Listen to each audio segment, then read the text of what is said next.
Hello, everyone, and welcome to Writers Drinking Coffee. This is a podcast of a bunch of writers sitting around, drinking and talking about writing, publishing, and the creative process. We do not censor ourselves, so consider us PG-13. Your psychopomps tonight are Chaz and Karen Brenchley, John Schmidt, and me, Jeannie Warner. This is episode 71, Putting a Toe in the Water.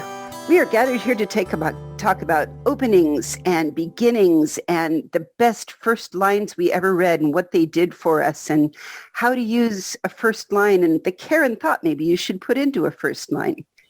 Start us off, Karen. Tell us about your favorite sci-fi and fantasy ones.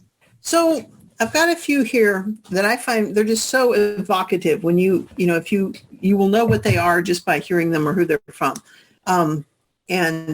And so these are very good examples. So the first is, in a hole in the ground, there lived a hobbit. Yeah, I mean, that can't go anywhere else, except the entirety of Tolkien's work thereafter. Do you know how he came to write that? No. Excellent. Let me tell you a story. Yay! So Tolkien was, as everyone knows, an Oxford professor. And as everyone knows, the burden of the academic life is great and wearisome. And one day he was marking exams, and he turned over page after page after page and made marks. And finally he said he turned over one more page and beheld the most glorious thing an examiner can ever see, which is a blank sheet of paper, something he actually didn't have to read and mark. And he sat there and gazed at it, just resting his eyes for a moment, and took up his pen and wrote on it, in a hole in the ground, there lived a hobbit. And the whole of that particular book flowed from that particular moment. Excellent. So that's a very good example of hitting your first line, the right first line, right off the bat. Okay. So here like is a unicorn. Yeah. It's like a hobbit. It's like a hobbit. Sorry. Anyway. Okay. Next line is Lot 97. The auctioneer announced a boy. So it's from Citizen of the Galaxy by Robert A. Heinlein. And in fact, one of the main characters bought the boy, and the boy became the protagonist of the story? The protagonist of the story, the entire story, and so on. But I love that. I just, because especially that's not what you expect. You do not expect children to be sold at auction. I mean, it was totally out of the blue. It made you know that you were not where you are now. Well, depending on where the reader was. Again, this assumes the gaze of the person reading it is in a land where that would be unusual. Yeah. But this is a science fiction novel published in the United States. Yeah. So in the 1950s, I'm thinking. Something like that. Yeah. Okay. Another one is It Was a Pleasure to Burn. Fahrenheit 451, Ray Bradbury. Again, creepy.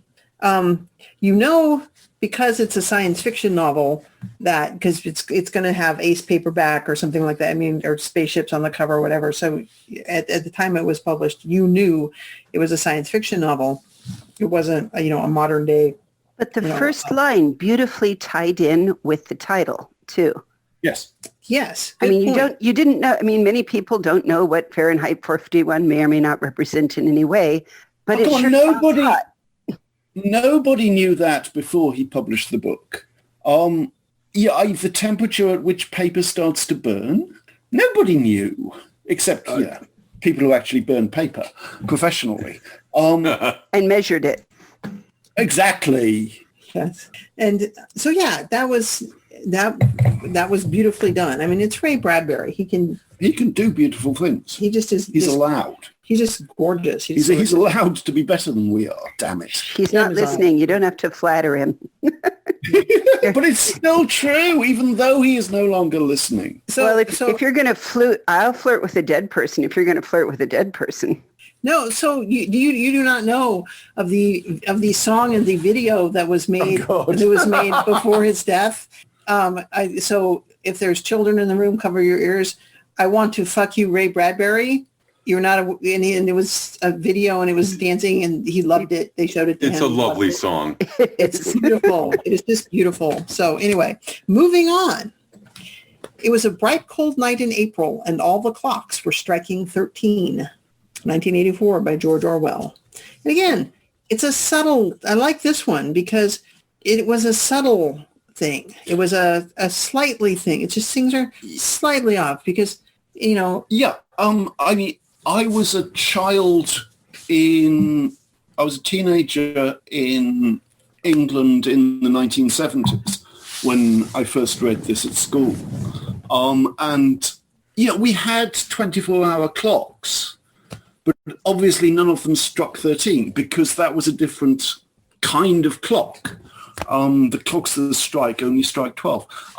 So it's a hugely powerful sentence. It's a much more powerful sentence than people really register. But though it has to be said that being a teenager, I was much taken also with the line that follows, which is all about the tobacco falling out of his cigarette. But so again, George Orwell, these are all masters, these last four. All of these are these first four. But all of these are from very good, very, very good writers. So the next one is slightly longer, but limp, the body of Gorister hung from the pink pallet, unsupported, hanging high above in the computer chamber, and it did not shiver in the chill, oily breeze that blew eternally through the main cavern. That sets us up. This is a short story that won multiple awards and whatever. I Have No Mouth and I Must Scream by Harlan Ellison. And that is, in fact, the last line of the story. Sorry about the spoiler. But that sets the setting beautifully because it is a very weird, twisted world. I'm doing this, comparing it with George Orwell, who has the clock striking 13. It's a different environment, a different place. There are clocks. They strike, and they strike 13. That's the weirdness. If you read the Harlan Ellison one, you are not in downtown Main Street. Okay. When especially it's called I Have No Mouth and I Must Scream. It might be a serial killer. So anyway, John, were you going to say something? I'm going to say a couple things if I can get away with it. First of all, you're definitely talking of these first lines as setting the atmosphere of of unsettling you from the atmosphere you're in. I have a couple first lines that I want to throw at you. I said, yay. So if you could guess this, I will reveal it in a second. I think you can easily because these, and you're right, you're so totally right. These set the tone and often the first character. So first line. The Deliberator belongs to an elite order, a hallowed subcategory. He's got his spirit up to there. What was the first two words? The Deliberator. Yeah, don't know.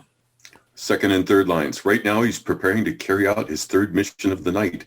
His uniform is black as activated charcoal, filtering the very light out of the air. Still don't know. I don't think I've read it. What is it? Snow Crash. It's the introduction to the pizza delivery guy. Right, you are. I love Snow Crash, but I have not read it in in many years. I must reread it. Really? But the point is it sets up our hero, protagonist, who is of course hero protagonist, as a little bit of a jackass, which is accurate. And my second line, you probably won't know, but it is my favorite first line of all times because pretty much every line in this book is my favorite. Once upon a time, in a gloomy castle on a lonely hill, where there were 13 clocks that wouldn't go, there lived a cold, aggressive duke and his niece, the Princess Saralinda. I'm going to go out on a limb and say, is this Ursula Vernon? No. Oh, no. Really? Okay. No. You're guessing that because he likes her so much. I'm doing the dance of victory because it is Vernon-esque, but no, this is James Thurber, 1950. Oh, really? And the story is, of course, the 13 clocks. Okay. I've heard of that. Yeah, the 13 clocks was ringing a bell, but I have not, again, read that. So I see what you did there. Yeah. That's good. She was warm in every wind and weather, but he was always cold. So, as you point out, it's interesting, though, the first lines you read, and this, I did not plan this, I swear, on my writer's heart, not small as it is. The first lines you read all set the environment to be a little different. The first lines I read all set the primary characters, whether protagonist or antagonist, to be different. I just find that interesting. It is interesting. Well, that's so. If so, the next ones though that I have do in fact set the character. That was one of the things I wanted to discuss. So you brilliantly jumped right into my. Please bring them on. It may be a genre thing. I've got a middle one for you that before we move on, that sort of is that same. I love Ursula Le Guin, so I have to say, there is neither darkness nor death, for all things are in the light of the moment, and their end and their beginning are one. That's very, that's the left hand of darkness. Yes. Yeah. Yes, it is. Yes. And that's an interesting point, because she's setting a theme, I think, rather than a place or a person. Yeah, and I like that. She sent you into a philosophical, I see, I'm going to have to think about that. Mm-hmm. Yeah, that's very good. And she's just the master of that. She's just the master. I've got a couple of the others that fall, less in the sci-fi and fantasy, so I'll hold them. But they were very much some of my favorite first lines set, what am I going to, I'm going to have to think about something different this book. So again, it takes me out of my everyday and into, what does she mean by that? I must read on. Well, okay, well, good. So I'm going to completely jump out of fantasy at this point. And we will go through to William Faulkner, who my mother wrote her PhD thesis on. So the first line of this novel is, through the fence between the curling flower spaces, I could see them hitting. It's from The Sound and the Fury by William Faulkner. Yeah. And so again, it's not, it's in a place, it's the people that are doing something that's odd. The place, there's a fence, there's curling flower spaces. It's just, that is the most disruptive sentence of everyone that's been offered so far, I think. It breaks the language as much as it breaks your expectations. Karen is making gestures to me, saying, "Go on," implying that I should say more, and I thought I had stopped. Be more erudite. Keep going. Sound and the Fury is an extraordinary book, and one that I treasure. My father introduced me to Faulkner when I was a teenager, when I was at boarding school, and it was a revelation to have something to read that was completely orthogonal to anything else that I was reading. But that's it. Yeah, through the fence, sure. Between the curling flower spaces. Okay, so curls, flowers, and then spaces. It's a peculiar phrase. I could see them hitting. He doesn't say he could see them hitting each other. He doesn't say what they're hitting. He doesn't say who they are. I love that. It's so potent and so, it's not otherworldly, but there needs to be a word for something that is not my world while remaining clearly a part of this world. Disruptive. Disruptive was the word I used earlier. And yes, that absolutely. I could read Faulkner until the cows come home. Yeah. I think sometimes it seems like they give you lines that it's like, was this old tribal wisdom that was handed down from father to daughter? I mean, here's one that I bet everybody will know. All happy families are alike. Yeah. Each unhappy family is unhappy in its own way. Yes. Yep. That was Tolstoy. Yes, it was. And the first time I read that, I'm like, wasn't that written in the Stone Ages or something? That has to be the most universally true thing. How have I never read this before? Yes. Well, it's almost become a cliche because it's so well known, but it's still so true.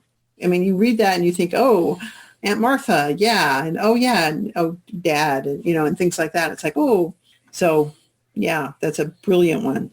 It's a brilliant one. I have a Gabriel Garcia Marquez one. Okay. Ooh. Many years later, as he faced the firing squad, General Aureliano Buendia was to remember that distant afternoon when his father took him to discover ice. That seems a thing one might do, facing one's death. 100 Years of Solitude. That's what that's from.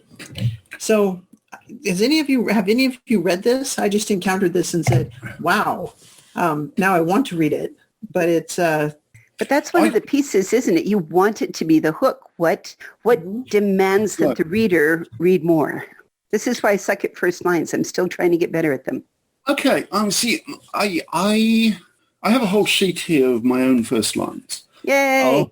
They are from a very limited prospectus, because these are the first lines of stories that I have published, stories that have not yet been published, and stories that I've not yet finished. Some of them only exist as a first line. And they're all drawn from my particular focus at the moment, which of course is Mars as a province of the British Empire.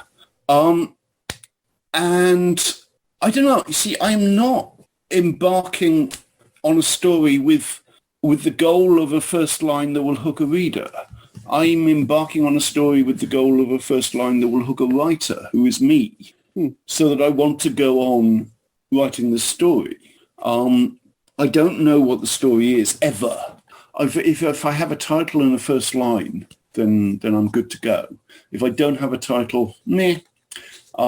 Sometimes I will and sometimes I won't, which is why some of these just fall flat. But yeah, okay, you see, I really like this. After the war, she was surprised to find herself a civilian again. Surprised and a little alarmed to learn how poorly she appeared to fit that space, that character, that task.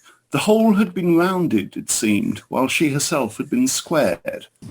That's all I have. I do not know what I was thinking when I wrote that, because there were no notes to follow that. There's no suggestion of what the story might have been.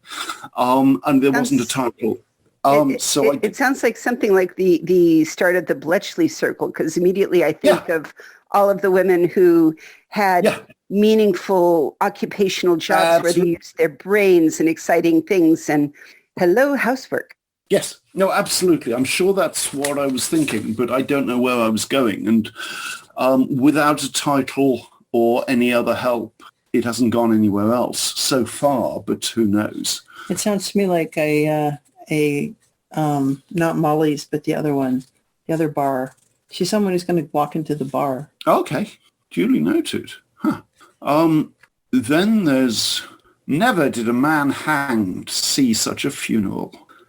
That was a good story. That certainly sets you in the place perfectly too. That was a great story. I do like that. It is a story I finished. It was a story that was published. It's a story that was picked up for a couple of years' best collections. Chaz, tell us the name of the story. Oh, I'm sorry. Okay, so when I was a kid, my father was the one of my parents who introduced me to English literature. That's a super long title. One of the pieces that he introduced me to it's a poem by Charles Wolfe called The Burial of Sir John Moore at Corunna. And it has stayed with me, since I was a kid. And not a drum was heard, not a funeral note as his course to the rampart we hurried.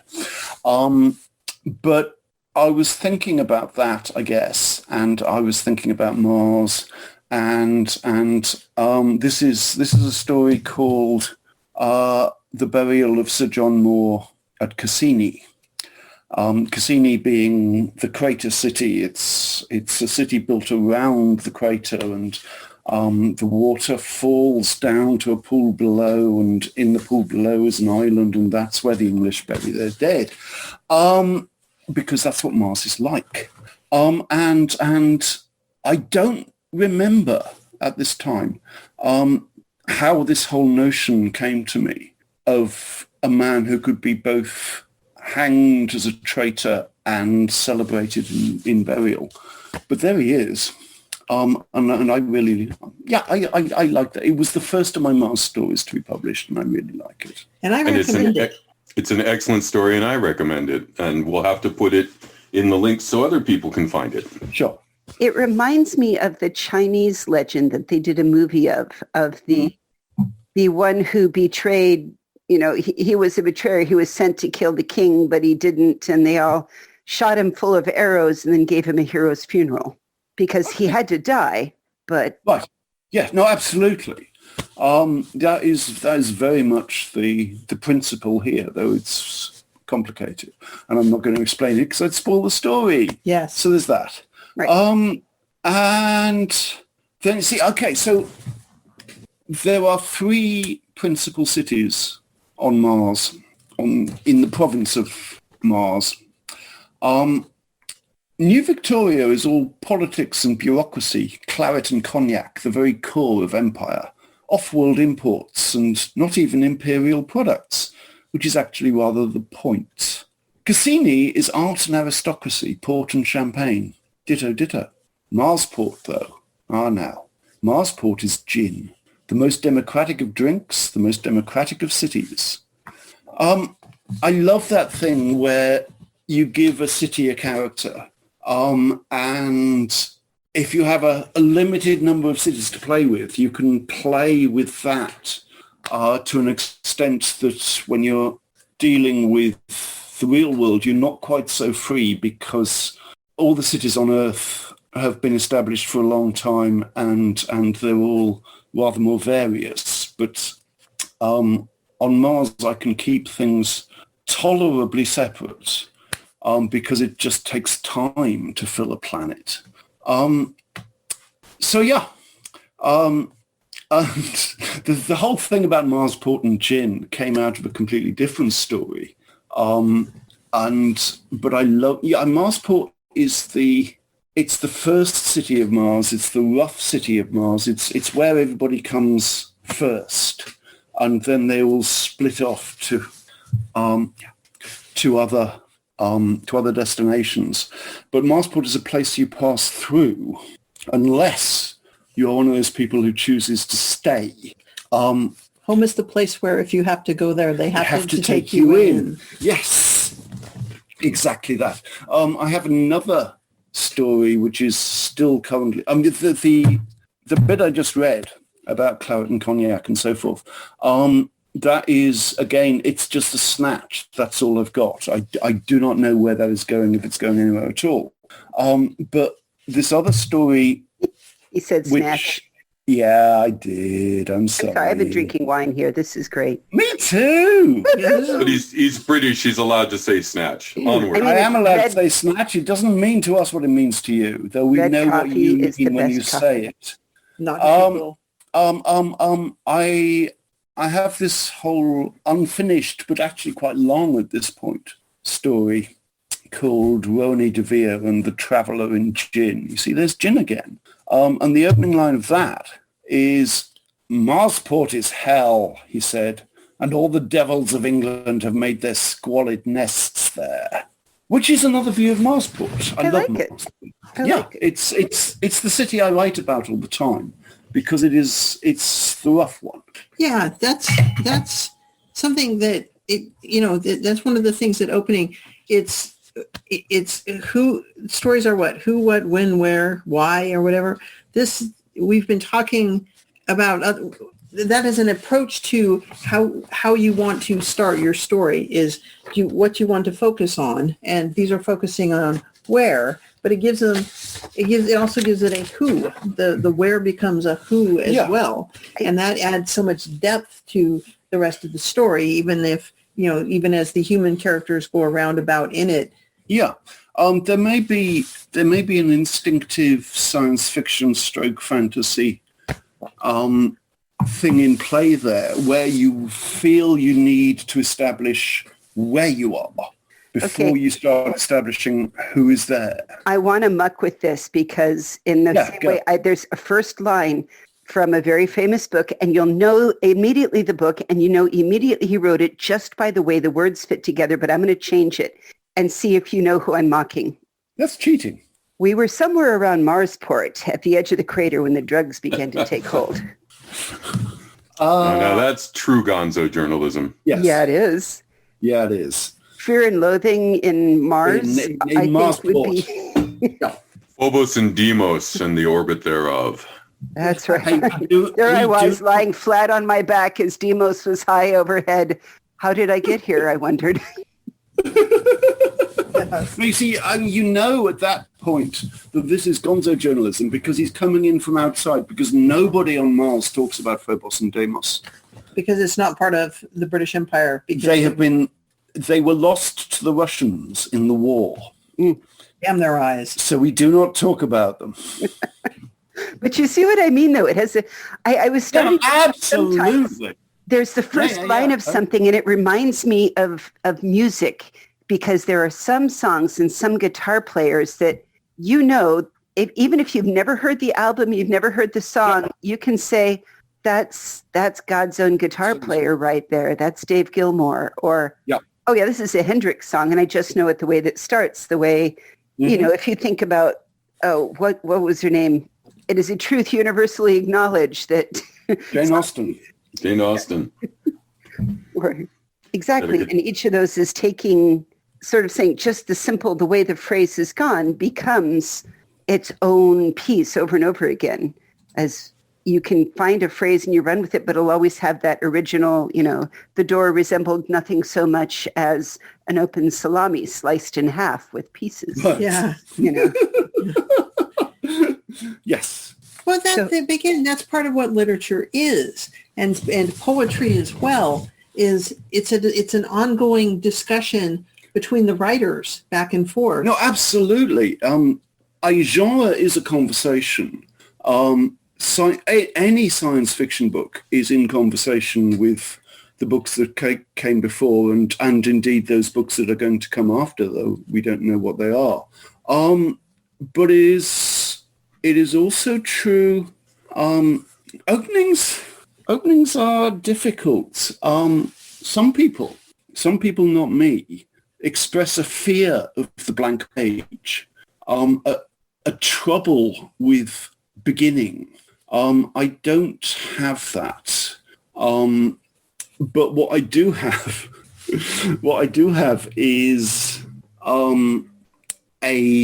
what Jeff Ryman, my buddy Jeff Ryman, one of the world's greatest science fiction writers currently working, he says that writers have a tendency to clear their throats, to open a story with a statement that doesn't actually need to be there.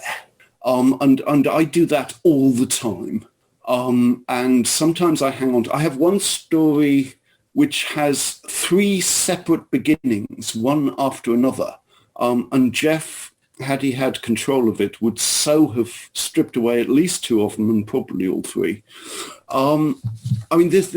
As an example, again, going back to my own work, I'm sorry, but there you go. This is how a story that has not yet been published opens. A secret is like a bubble of air underwater, always pushing outward at the containing dark, always struggling to rise, yearning to break, to be open, lost, gone. Jeff would have me cut that. I really like it, and it expresses the entirety of the story that follows, because it's all about secrets and what happens if they're not.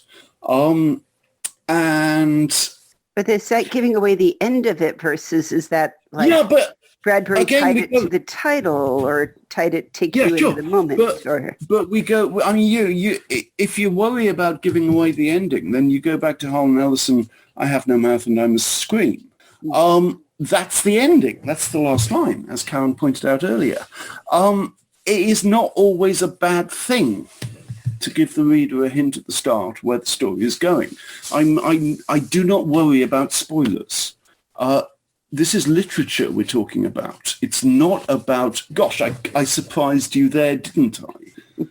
Well, some genres, it is about, I surprised you there, didn't I? It shouldn't be. If you can't reread a book and get as much pleasure from it the second time when you know how it ends, then there's an issue with the book, I contend. Okay. I'm willing to agree with that, even though the genres mentioned have pop scares or witticisms. But truly, in reading up for this, I realized that all my favorite opening lines, been said here beautifully are the opening riffs of my favorite guitarists. And if I don't know them, sometimes it is, we don't even have to name the people I worship as writers, and they're all very distinct on how they open stories. That's true. Well, they have very distinct styles. Time to figure out how you clear your throat, and do you have it as leave the clearing of your throat, or do you start with the orchestra? Where do you start? And I don't think that there's any right answer to this. I think it's just a worthy question to sit and ponder. Absolutely. I am suddenly advocating to bring back the overture. I mean, in the theatre, we go to a musical, and for 10 or 15 minutes, the orchestra plays at us and the curtain doesn't rise. And that's okay, because it's a part of the whole damn thing. Well, it also depends, though, on whether it's a short story or a novel or that kind of thing, because sometimes you want tight and quick. Sometimes you want expansive. It depends on the story you're telling. Sometimes that there were those lists of bracket famous author close brackets rules for writing. Yeah. And one of those, I think it's Elmore Leonard, said always start as close to the end as you can. Which is an interesting theory, and sometimes it has a validity, but it's like, I mean, again, it comes back to one of my great bugbears. I used to teach on an MFA in creative writing, and everyone else on the faculty was a proponent of less is more. And this is what they taught the kids. And I would wander into the class and be the heretic and say, sometimes less is just less.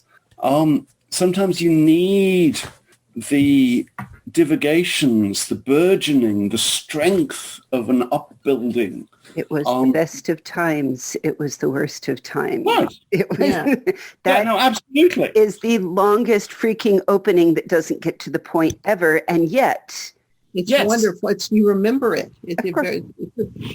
It's the guitar solo. It's one of those ones that starts with a long guitar solo and then very slowly breaks into words. One other thing too is we were talking first lines. Okay, Chaz did like 3 first lines and stuff, but you don't. Having a punch somewhere soon if you want to catch them and grab them. But I have one more example, and it's from a mystery series. Let's end on a mystery then. It begins with, my name is Kinsey Milhone. I'm a private investigator licensed by the state of California. I'm 32 years old, twice divorced, no kids. The day before yesterday, I killed someone, and the fact weighs heavily on my mind. That's from A is for Alibi by Sue Grafton, who I'm so sad. She got all the way through Y and got cancer, but she was going to do Z is for zero and start over with numbers. Well, that's what she said, at least. That's what she told me in a lift when she was about it. I is for whatever I was for. I know, but other people, she's told other people. I'm sure. I think it was just the riff that she had on the tip of her tongue to say when people said, what are you going to do after you finish that? Yes. However, the point is, she kind of did, this is kind of, this is who I am, blah, blah. And then there's a little bit of a punch then when you're not expecting it. It is. And I think we may have to come back and talk about prologues and other different ways of beginning that are not the quick hook, but the slow rise of the orchestra. So what say? I vote we meet back and talk again. Prologues. Prologues. Plan. Meanwhile, I will put link. Oh, sorry. Did you have one more, John? I have one more. It is it's a major first line. I won't say it's not the first line, but it's the first line I really remember. In the beginning, God created heaven and earth. I could sing that for you, but I won't. Thank you. That's and somebody else said, and then Terry Pratchett said, which everybody agreed was maybe a bad idea.